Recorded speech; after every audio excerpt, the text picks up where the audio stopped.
Timur Tengah membara. Pasukan Israel dan Amerika membom Iran. Dunia pun terguncang.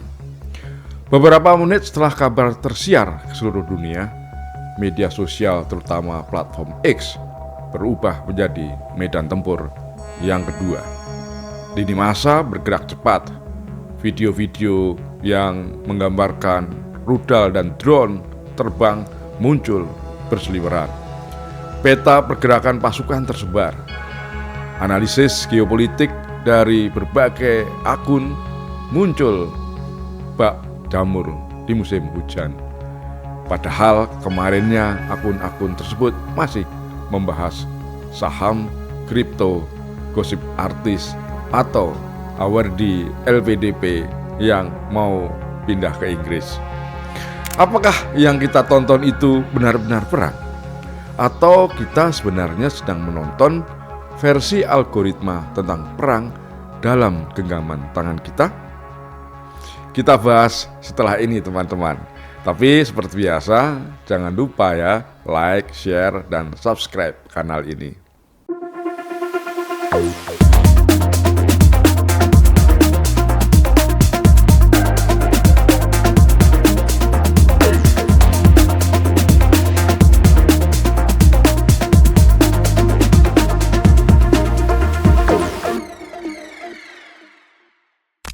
Hari-hari ini perang terasa makin berbeda dibanding dulu. Kalau dulu kita hanya menonton perang dari layar televisi, sekarang perang seolah-olah ada dalam genggaman tangan kita. Kita bahkan dapat mengikuti perkembangan perang dari menit demi menit di depan mata kita langsung. Begitu pula yang terjadi dengan perang di Timur Tengah yang melibatkan Israel, Amerika, Iran, dan beberapa negara di kawasan. Ada video yang diklaim dari Teheran, ternyata rekaman konflik lama di Suriah. Saya melihat juga ada cuplikan satu malam berpendar cahaya misil yang ternyata diambil dari video game.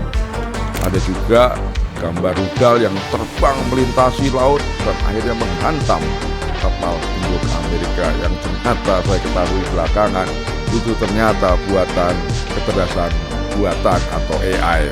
Disitulah ungkapan lama di dunia jurnalistik kembali relevan hari ini, yaitu dalam setiap perang, korban pertama adalah kebenaran. Karena dalam perang, kita tidak pernah tahu mana yang benar, mana yang fakta, dan mana yang bukan fakta. Masalahnya sekarang, kebenaran bukan hanya kalah oleh propaganda negara, ia juga kalah oleh kecepatan kita untuk membagikan konten. Kita sekarang ini hidup di era yang sering disebut era media sosial dan era homeless media, alias media yang tidak punya rumah, tidak punya redaksi tetap, tanpa editor yang sempat memeriksa naskah atau konten berkali-kali, tanpa struktur yang jelas tentang siapa yang bertanggung jawab pada siapa. Di era homeless media, media-media itu bisa menjadi sumber berita. Siapapun juga bisa menjadi sumber berita. Semua orang bisa mengklaim, ini loh footage terbaru. Semua orang bisa membuat thread panjang, lengkap dengan peta, grafik, dan istilah militer yang terdengar sangat meyakinkan. Di satu sisi, ini adalah demokrasi. Informasi tidak lagi dimonopoli segelintir orang di ruang redaksi. Tapi di sisi lain, ini situasi yang sangat berbahaya. Kenapa berbahaya? Karena ketika tidak ada rumah, tidak ada pagar, tidak ada dapur, tempat verifikasi, dan tidak ada meja redaksi yang bertanya, sudah cukup sumber yang lengkap atau belum? Maka semua konten sulit dipertanggungjawabkan. Ada laporan yang menarik dari situs Wired yang menemukan ratusan unggahan di X yang ternyata menyesatkan. Unggahan tersebut berisi detail serangan dan video-video yang menggambarkan pasukan di Israel dan Amerika masuk ke tanah Persia. Video itu banyak ditonton, jutaan kali saya lihat. Berasal dari akun premium centang biru. Nah, rupanya centang biru sekarang bukan lagi simbol kredibilitas. Ia telah menjelma menjadi simbol pelanggan berbayar. Artinya siapapun yang punya duit bisa beli tuh ya centang biru, meskipun kontennya belum tentu kredibel. Artinya lagi ada kemungkinan insentif ekonomi yang bermain di sana. Makin dramatis sebuah konten, makin tinggi engagementnya.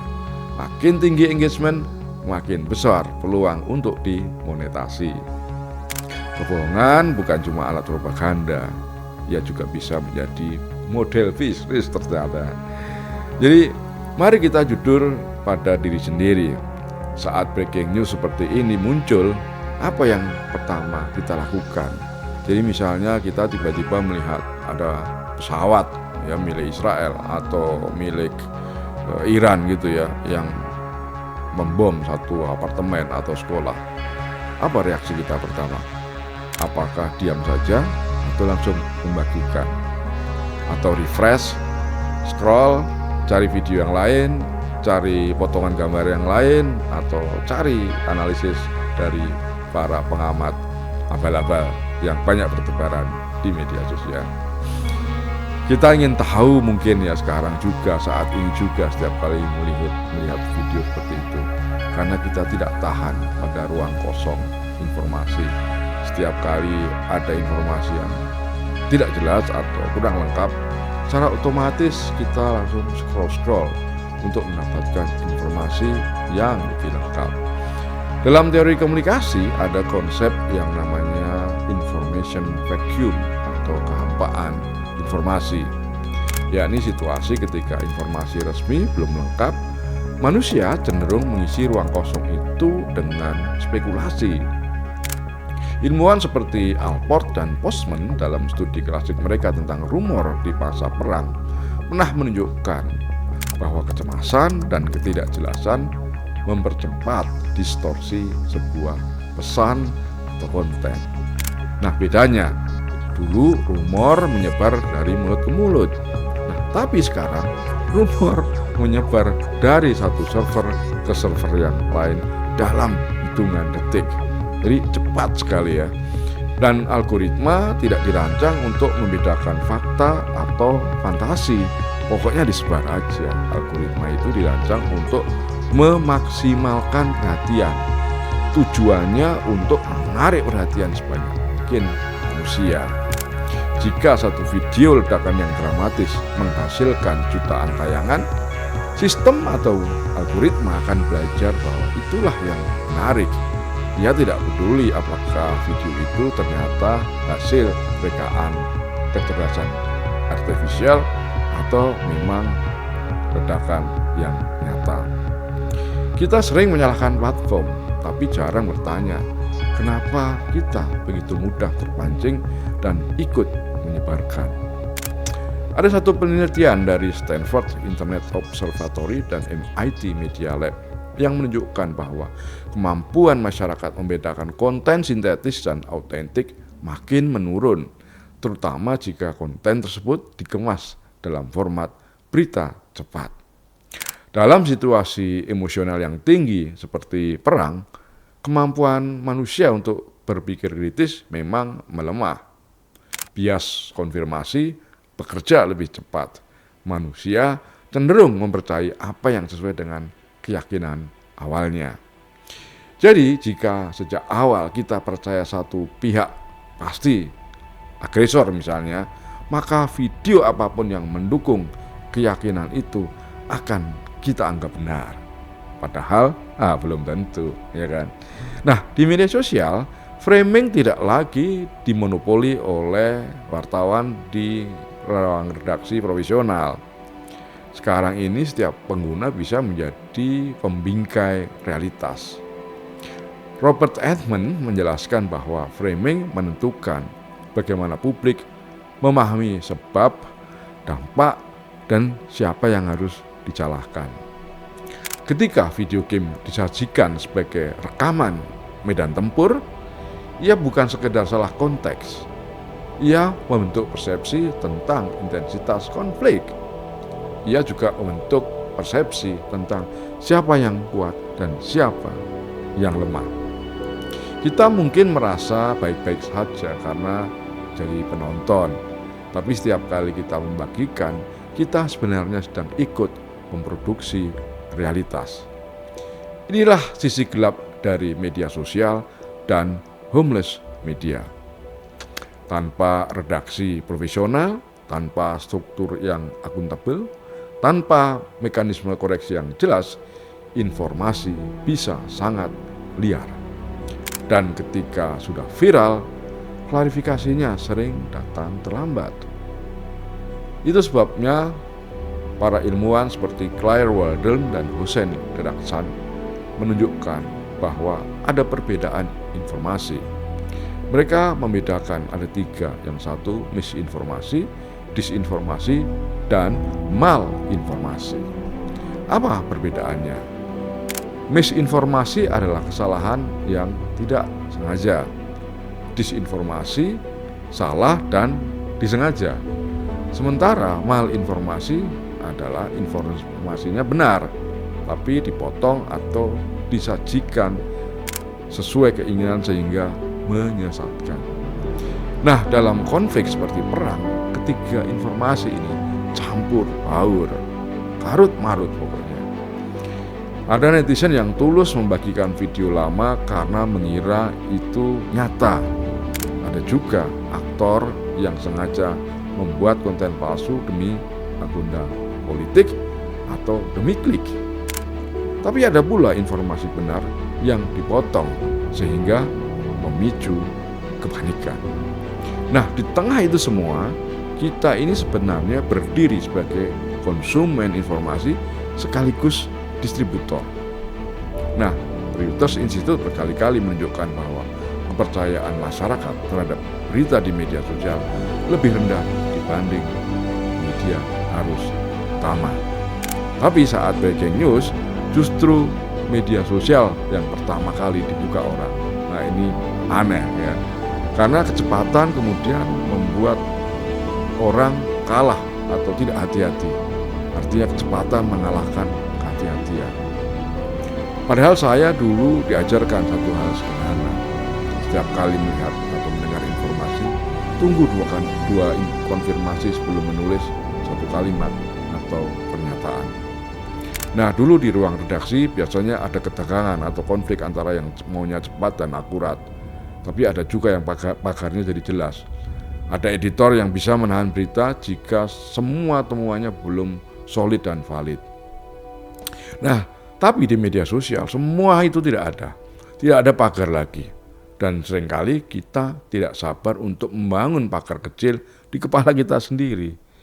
Kita ini inginnya cepat-cepat, pengen jadi orang yang pertama tahu dan pertama kali nge-share.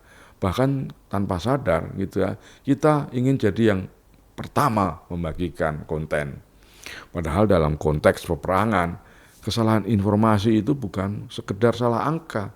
Ia bisa memicu kepanikan, kemarahan, bahkan kebijakan yang terburu-buru. Teman-teman, perang modern bukan soal pertarungan senjata semata. Ia juga pertarungan narasi.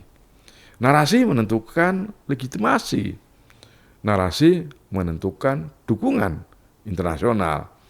Dan narasi menentukan bagaimana publik di dalam negeri seperti Indonesia akan bereaksi.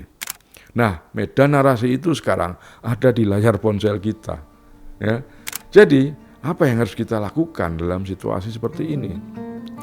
Para peneliti dari Yale dan MIT menunjukkan intervensi sederhana seperti tahan dulu sebelum sharing itu bisa menurunkan penyebaran informasi palsu secara signifikan.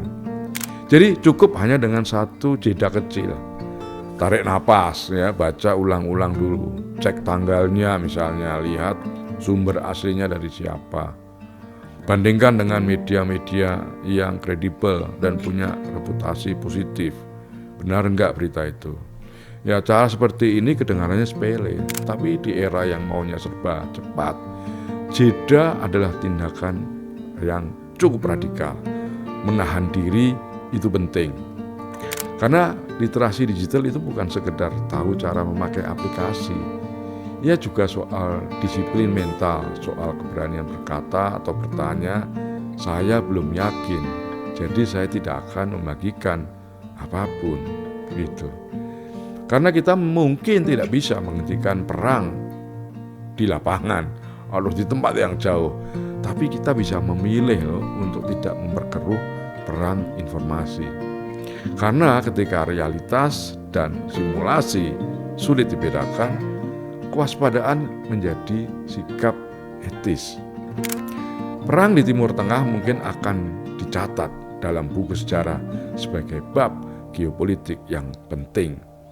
Tapi perang itu mungkin juga akan diingat sebagai perang dengan reproduksi ulang dalam berbagai jutaan bentuk di layar. Tidak semua yang terlihat seperti perang adalah potongan realitas. Sebagian besar hanyalah potongan algoritma. Dan di tengah asap, bunyi sirene, serta klaim yang saling bertabrakan, yang paling mudah hilang itu bukan hanya nyawa loh teman-teman, tapi juga akal sehat. Nah, pertanyaannya sederhana. Di era homeless media dan media sosial seperti sekarang, ketika semua orang bisa menjadi media, ketika semua orang bisa menjadi penyiar, ketika satu klik bisa mempercepat kebohongan lebih cepat dari peluru, kita mau jadi bagian dari masalah atau bagian dari pagar terakhir yang menjaga kebenaran? Semua di tangan teman-teman. Taufik.